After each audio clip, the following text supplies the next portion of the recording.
Prédication du Saint-Sacrement de l'année C.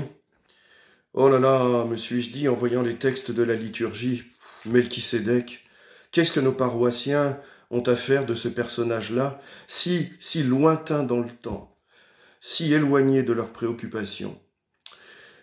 Alors, je me suis dit, tiens, finalement, je vais prêcher sur les fruits de l'Eucharistie, ça sera plus simple. Puis non, je me suis décidé à coller au texte de la liturgie. Et donc à m'attacher d'abord au personnage de Melchisédek. Et de fil en aiguille, au fur et à mesure de la prise de notes, je suis parti donc de Melchisédek et je suis arrivé à l'église de Brachy.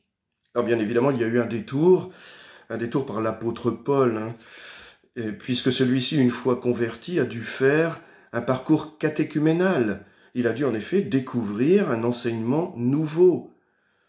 C'est ce qu'il écrit d'ailleurs dans la première lettre aux Corinthiens, au chapitre 11, verset 23, « Frères, j'ai moi-même reçu ce qui vient du Seigneur. » Alors qu'a-t-il reçu des chrétiens qui l'ont initié à cette voie nouvelle pour lui? Eh bien, ceci à propos du Christ. Dieu l'a proclamé grand prêtre de l'ordre de Melchisédek. Épître aux Hébreux, chapitre 5, verset 10. Partiellement énigmatique pour nous, cette affirmation a plongé Paul dans du connu, sa tradition juive, mais du connu renouvelé, cette tradition juive comme enracinement profond de la personne de Jésus. Très bien, mais Melchisédek, c'est qui celui-là encore? Bien là, il va falloir faire un bref parcours biographique.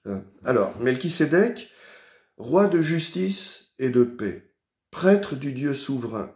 Melchisédek est sans père ni mère, sans généalogie par conséquent. Ses jours n'ont ni commencement ni fin. Né d'une façon surnaturelle, engendré avant le temps, il n'est pas de la même race qu'Abraham.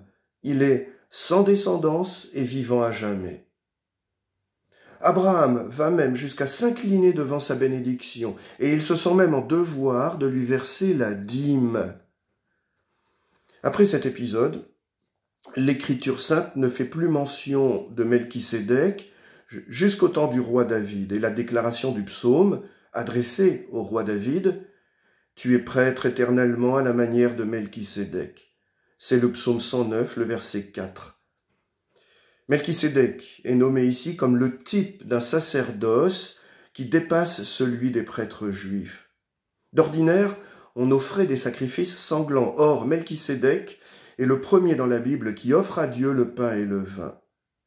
Des relectures juives comblant ce qui manque dans le texte biblique font de Melchisédek le juge et le libérateur de la fin des temps. Certaines spéculations chrétiennes voient même en lui le Fils éternel, deuxième personne de la Sainte Trinité, apparaissant à Abraham. Moi, j'aime cette approche mystique. Melchisédek y apparaît facilement comme la préfiguration du Christ. Christ plus grand qu'Abraham et que les prêtres juifs. Revenons à l'apôtre Paul. Converti, il a très probablement revisité cette tradition. Eh bien, à partir de celle-ci, faisons de même à propos de notre Eucharistie. En approfondissant d'abord le mystère de son auteur à partir de la personne transcendante de Melchisédek. Car, je le dis à nouveau, Dieu l'a proclamé grand prêtre de l'ordre de Melchisédek. Hébreux 5, 10. Oui, le Christ transcende les grandes figures religieuses de l'humanité, il est au-delà.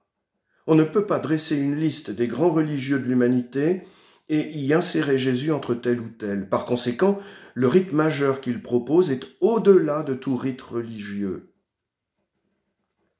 Si les apôtres ont enraciné la multiplication des pains dans la figure de Melchisédek, s'ils ont fait le lien entre cette multiplication des pains et l'offrande par Melchisédek du pain et du vin, alors Jésus a pu commencer à leur apparaître comme bien plus que comme un grand prophète.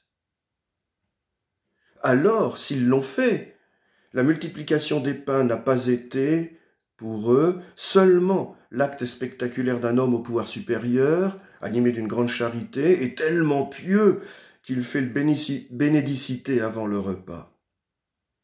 Ont-ils fait le lien entre Melchisédek et Jésus, entre Melchisédek et la multiplication des pains? Je ne sais pas.